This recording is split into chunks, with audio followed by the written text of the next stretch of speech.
Olá pessoal, tudo bem? Espero que sim. Eu vou tratar hoje de um assunto extremamente importante na história do Brasil. Vamos falar sobre as revoltas separatistas, também conhecidas como revoltas emancipacionistas, onde as mais importantes são a Inconfidência Mineira, onde aparece a figura importante de Tiradentes, e também a Conjuração Baiana, que é pouco conhecida, mas que merece sim nosso respeito, nossa consideração histórica. Então vamos lá. Vamos falar desses fatos importantíssimos da nossa história. Inconfidência Mineira é um movimento de caráter mais elitista. Sim, os grupos sociais que participam desse movimento contra Portugal é formado por mineradores, os homens mais ricos do Brasil, donos de minas, donos de muitos escravos. Mas tem também aqui industriais, entre aspas. Não estou falando de industriais com máquina a vapor. Não é aquele industrial inglês, né, da Revolução Industrial. Não. Eles são donos de manufaturas, certo? Temos aqui também comerciantes, além de padres com uma influência das ideias iluministas, poetas como Cláudio Manuel da Costa, Tomás Antônio Gonzaga, Alvarenga Peixoto, a grande tríade da chamada poesia arcadista brasileira do século XVIII, além de militares, entre eles o famoso Alferes Joaquim José da Silva Xavier, o conhecido Tiradentes. Mas por que esse grupo se revolta? Vejam que a gente tem gente das elites aqui e também de setores ali médios urbanos. Bom, então vamos às causas. Era um contexto de crise da mineração no Brasil, tá? Nós tínhamos ali a partir da década de 1760 uma crise da produção e Portugal vinha cada vez mais aumentando o rigor na fiscalização. Criou o quinto mínimo. Era na época do primeiro-ministro de Portugal, Marquês de Pombal. O quinto mínimo o que era? Era o seguinte, cada município tinha que arrecadar ao longo de um ano o quinto pago pelos seus mineradores. A quinta parte, os 20%, né, da produção que cada minerador tinha que entregar para a coroa portuguesa. Pois então, mas agora tinha uma meta fiscal a ser atingida. Ou seja, os 20%, o quinto, arrecadado de todos os mineradores em um município ao longo de um ano, tinham que atingir uma meta. E a meta era de 100 arrobas anuais. Ou seja, ali mais ou menos quase 1,5 tonelada de ouro de impostos. Mas com a crise da mineração, os municípios não conseguiam mais atingir essa meta. Mas a coroa não aceitava que o não atingimento da meta fosse por conta da queda na produção. A coroa colocava sempre a culpa no quê? No contrabando de ouro, no pagamento de propina. Isso havia, é claro, mas era óbvio, era nítido que havia uma queda na produção. E aí a coroa instituiu a chamada derrama, que era uma cobrança forçada, violenta, dos impostos não pagos, ou seja, do quinto mínimo não pago integralmente. Como é que seria cobrada a derrama? Através de um decreto que estabelecia a invasão de casas e o confisco de bens de valor com aqueles que tivessem dívidas ainda com a coroa, certo? Mas eles poderiam invadir casas não só de mineradores, casas de comerciantes, casa de quaisquer pessoas que vivessem naquele município, certo? Que estava devendo para a coroa. Pois então, isso vai provocar aí a mobilização de mineradores, certo?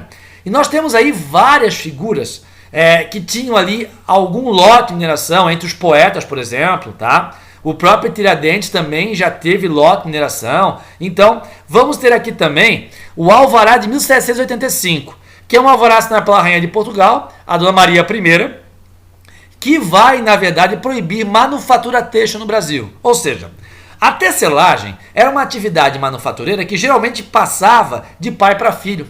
E quando o cara era tecelão, ele era tecelão porque ele aprendeu aquilo com o pai dele e ele só sabia fazer aquilo. E aí agora a coroa proíbe essa atividade no Brasil. Então vai ter gente aí bastante satisfeita, né, com esse alvará. Além dos estancos, que eram os monopólios que algumas empresas exerciam sobre o comércio de determinados produtos em uma cidade, em uma região. O que acabava encarecendo demais esses produtos, porque não tinha concorrência. Quem tinha o estanco, quem tinha o monopólio cobrava preços altíssimos, né? Além dos baixos soldos, dos baixos salários pagos a militares e também as promessas de promoções militares, como aqui o Alferes Joaquim José da Silva Xavier tanto esperou, né? E nunca aconteceu. E além de soldos pagos com bastante atraso. Então temos aqui as causas que mobilizam os setores das elites e setores médios urbanos de Vila Rica a participarem desse movimento contra a coroa portuguesa. Pois então, eles tinham um plano de revolta. Na verdade, eles se organizavam secretamente. Muitos dos integrantes eram membros da maçonaria, então eram reuniões sigilosas, tipicamente maçônicas. Muitas reuniões aconteciam, por exemplo, na casa do poeta Cláudio Manuel da Costa, um dos maiores nomes da poesia arcadista brasileira. O que eles propunham? A criação de uma república independente em Minas Gerais. Vejam que o objetivo não era separar todo o Brasil, não havia ainda essa identidade nacional brasileira, né? Então o movimento se limitava a Minas Gerais com o objetivo de fundar uma república com sede em Vila Rica, inspirada na experiência da independência dos Estados Unidos, iniciada em 1776, né? Era um movimento também de caráter elitista, chegaram a elaborar uma Constituição de caráter liberal, e o curioso é que essa Constituição ficou pronta em 1787, O movimento dos Inconfidentes ele já começa a ser tramado em 1788, embora 1789 fosse ali, né, o ápice do movimento. E nessa república eles tinham até uma bandeira que teria um triângulo verde com os dizeres em latim retirados de uma frase do poeta latino, poeta romano Virgílio: libertas que seratamen, liberdade ainda que tardia, liberdade mesmo que seja tarde, liberdade a qualquer custo. Muito bem, eles também propunham a criação de uma faculdade em Vila Rica, eram influenciados pelas ideias iluministas, né? E não havia nenhuma instituição de ensino superior na colônia. Então a ideia seria, digamos, fazer as luzes do conhecimento, as luzes do saber iluminista se propagarem também pela colônia. A gente tinha aqui uma elite intelectualizada que participava do movimento, mas que tinha formação na Europa. A maioria se formava em Direito, na Universidade de Coimbra, por exemplo, né? Que era o grande centro universitário formador de Portugal. Também previa um serviço militar obrigatório, porque teriam a necessidade de um enfrentamento militar contra a coroa, né? Sabiam que essa independência não seria de forma pacífica, como a dos Estados Unidos, por exemplo, não foi, né? E também tem um assunto aqui que era muito, obviamente, bem esclarecido entre os integrantes do movimento. Eles eram, em grande parte, membros da alta sociedade, senhores de escravos. Então a ideia de acabar com a escravidão, certo? Não passava na cabeça desses homens. Até porque, além de serem donos de escravos, eles se inspiravam no modelo de Constituição dos Estados Unidos, que não mencionou qualquer coisa em relação ao fim da escravidão. A escravidão foi mantida. Pois então, eles planejavam que a revolta devesse acontecer no ano de 1789, quando o governador de Minas Gerais, o Visconde Barbacena, que veio para Minas Gerais com a missão de decretar a derrama e executar a derrama, certo? No dia em que ele decretasse e executasse a derrama, eles iniciariam a revolta. Por quê? A derrama afetava toda a população da cidade, que sofria o risco de invasão de suas casas. Então, a partir do momento que as elites iniciassem esse movimento, contavam aí com uma grande adesão popular para derrubar o domínio português na região. Essa era a ideia, pelo menos. Mas o movimento não deu muito certo. Por quê? Porque teve um delator. Joaquim Silvério dos Reis, um integrante do movimento, dono também, né, de minas, de datas de mineração, tinha dívidas com a coroa e dedurou o movimento, entregou o movimento em troca do perdão de todas as suas dívidas com a coroa. Ele chegou a apontar então os principais envolvidos, lembrando que os principais líderes eram os poetas Cláudio Manuel da Costa, Tomás Antônio Gonzaga, entre outras lideranças. Tiradentes, que se tornou a figura mais conhecida, não foi líder do movimento. Ele era um entusiasta, sim, das ideias, né, que estavam presentes na Constituição Americana. Dizem que ele teria recebido uma cópia encadernada da Constituição Americana, dada de presente a ele pelo poeta Cláudio Manuel da Costa, mas ele não chegou a ser um dos principais mentores do movimento, certo? Muito bem. Mas o certo é que começou a devassa, né? Essa onda de vasculhar, de investigar, para justamente identificar os envolvidos e prendê-los, para depois dar prosseguimento aos julgamentos. Todos eles são condenados à morte por crime de lesa majestade. Mas eles pediram a clemência real, o perdão à majestade, Dona Maria I, e obtiveram o perdão. Mas teve um que não pediu perdão, que foi justamente quem? Tiradentes. O Joaquim José da Silva Xavier, o alferes do exército, né? E também cirurgião barbeiro nas horas vagas, que era o equivalente, né, a arrancar dentes na época. Muito bem, Tiradentes não pediu desculpas à rainha e por isso foi o único que teve a pena de morte de fato decretada, executada. Ele foi condenado a morrer na forca de morte natural. O que é isso? Havia dois tipos principais de enforcamento. Um tipo de enforcamento que era colocar a corda no pescoço do condenado, certo? E impulsionar seu corpo, de modo que ele ficasse pendurado, mas de modo que o impacto não fosse tão alto, para não provocar a morte imediata a partir, né, da ruptura desse osso aqui, né, que é uma continuidade da coluna vertebral, que gera morte instantânea. Então, ele era empurrado de uma altura menor, com as mãos amarradas atrás, para justamente ficar agonizando por asfixia. Essa é a morte natural, é uma morte lenta, é nesse sentido. Mas como era uma sessão pública de enforcamento, para provocar, obviamente, medo nas pessoas, para intimidá-las, para que ninguém mais tentasse, né, uma revolta contra a rainha, como se tentou na Inconfidência Mineira, como era uma coisa pública e poderia gerar ali reação popular contra a execução, tinha a figura do carrasco, e tinha como função, além de empurrar o condenado para ficar pendurado e agonizar, depois de alguns segundos, atirasse e pendurasse no corpo do enforcado e puxar o corpo para baixo para acelerar o processo de asfixia, o processo de morte, para evitar uma reação popular, para evitar que o condenado fosse salvo a tempo por alguém, por algum popular, já que era uma execução pública. Depois disso, o corpo é esquartejado. Nós vamos ter, certo, o tronco sepultado em Vila Rica. Agora, as outras partes do corpo são expostas. A cabeça é levada para Vila Rica e vai ser exposta em praça pública, porque ele é executado no Rio de Janeiro, tá? Ele é levado para o Rio de Janeiro, é julgado no Rio, e aí é esquartejado lá e a cabeça é levada para Vila Rica. A cabeça deveria ficar exposta por até cerca de 5 dias, para servir de exemplo e amedrontar as pessoas, né? E o curioso é que a cabeça vai acabar desaparecendo. Não se sabe o paradeiro da cabeça de Tiradentes. As outras partes do corpo vão ficar expostas em outras cidades no caminho entre Rio e Minas, onde ele teria, né, de certa forma, circulado. Tiradentes, ele, quando acontece a devassa, ele sai de Vila Rica e vai para o Rio, vai ser preso no Rio, vai ser julgado lá. Vai ser enforcado no dia 21 de abril de 1792, ficou quase 3 anos preso, no Largo da Lampadosa, certo? No Rio, sendo do Rio de Janeiro. Muito bem.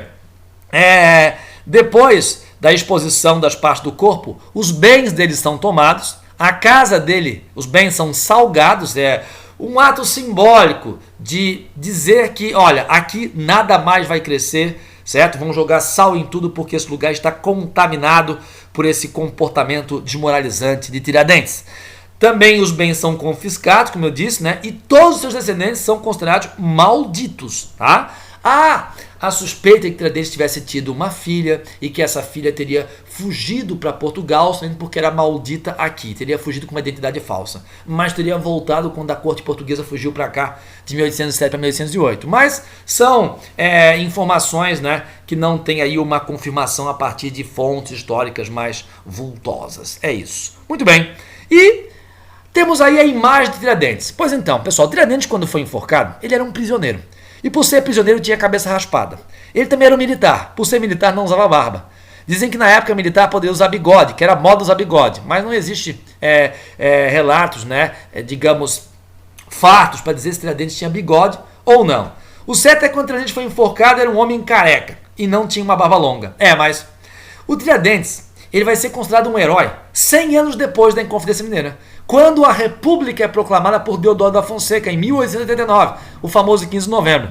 Deodoro era um militar e era republicano, e precisava de um herói para o país que não fosse mais o Dom Pedro lá da monarquia, né? Então tinha que ser um herói militar e republicano. Tá aí, Tiradentes, militar e republicano.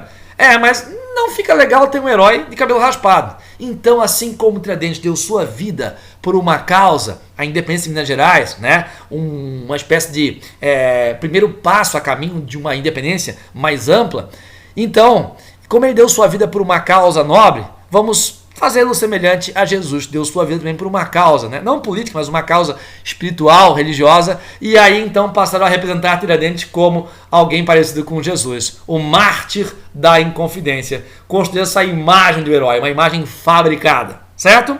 E pra gente não esquecer sobre essa execução de Tiradentes, a gente vai cantar então agora uma paródia, e por isso eu quero agora que vocês acompanhem comigo essa paródia que eu vou tocar aqui para vocês. Vamos lá.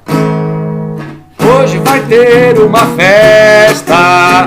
A Dona Maria vai amedrontar você no Largo da Lampadosa. Tiradentes vai a forca pra todo mundo ver. Depois de enforcado, irão esquartejar. As partes do seu corpo expostas vão ficar. Mete medo pra ninguém mais tentar contra Portugal se revoltar. Parabéns, parabéns, 21 de abril, que dia infeliz. Parabéns, parabéns, viva Tiradentes, herói do meu país. E é isso aí. Agora vamos falar de uma outra revolta mais popular, com participação de classes populares diferente do que foi em Inconfidência Mineira. Vamos falar da Conjuração Baiana aqui. Então, grupos sociais, alfaiates e soldados, soldados de baixa patente, negros e mulatos, trabalhadores braçais, além de escravos de ganho, que eram escravos urbanos e também escravos libertos, que na verdade, né, eram ex-escravos.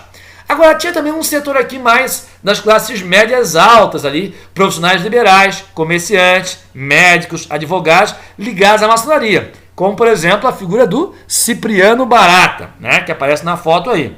Muito bem, já é um movimento de caráter aí mais popular. Os principais integrantes são das classes populares, em grande parte negros e mulatos.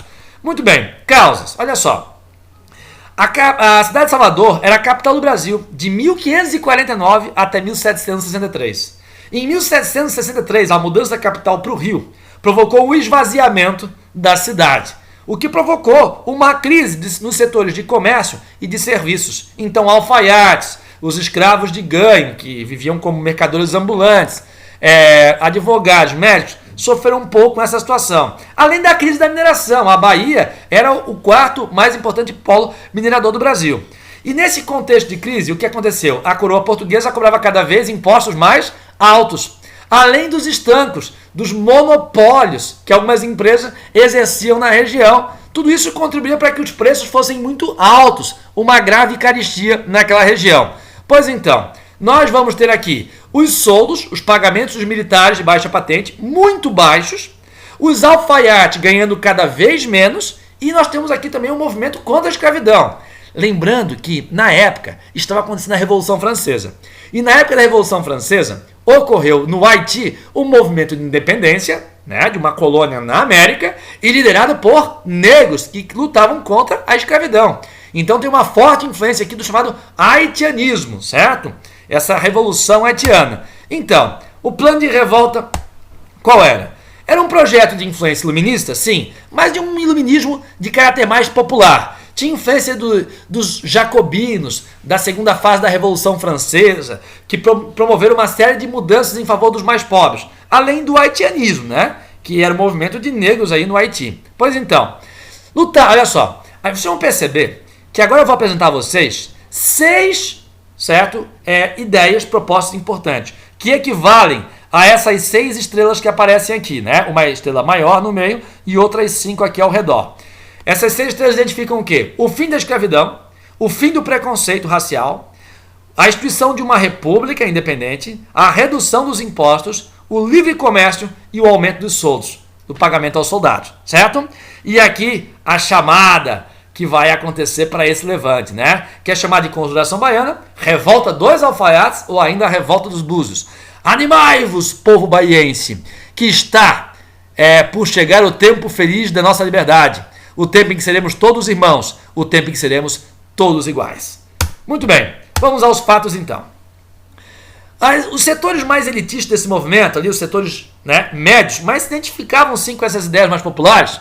Os profissionais liberais faziam parte da loja maçônica Cavaleiros da Luz. No dia 12 de agosto de 1798, vão espalhar panfletos pelas ruas de Salvador, convocando uma revolução, uma revolta contra Portugal, para fundar a República Baiense. Mas, aos poucos, claro que isso acabou tornando público o plano de uma revolta. E o poder público agiu, né? A coroa portuguesa agiu. E começou a identificar alguns envolvidos, que começaram a abrir a boca. O processo de delações premiadas acontece, né? E aí vão chegar a vários envolvidos. Ao todo, teremos 49 presos.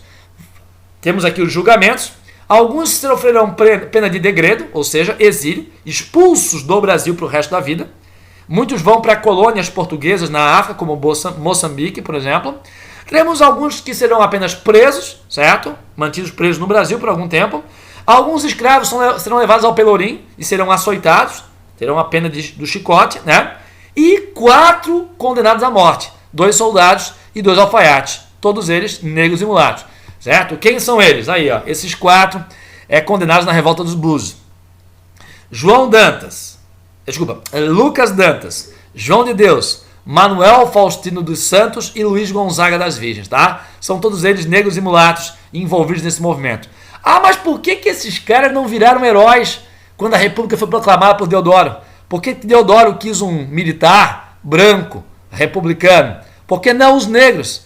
Porque a República, quando foi proclamada lá por Deodoro, era uma república de caráter mais elitista. Por isso se identificava com o movimento elitista da Inconfidência Mineira, né?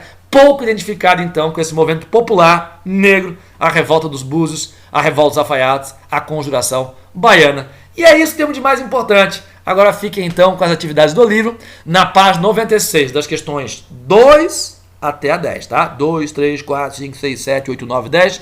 E na página 97 tem 2 atividades. Uma baseada ali numa imagem, imagens contam história, e a outra que é, né, um textinho ali que fala sobre as punições dadas aos tipos de crimes diferentes da época, tá? O passado presente. E é isso, pessoal. Tchau pra vocês, um beijo grande, fiquem bem, se cuidem e até a próxima.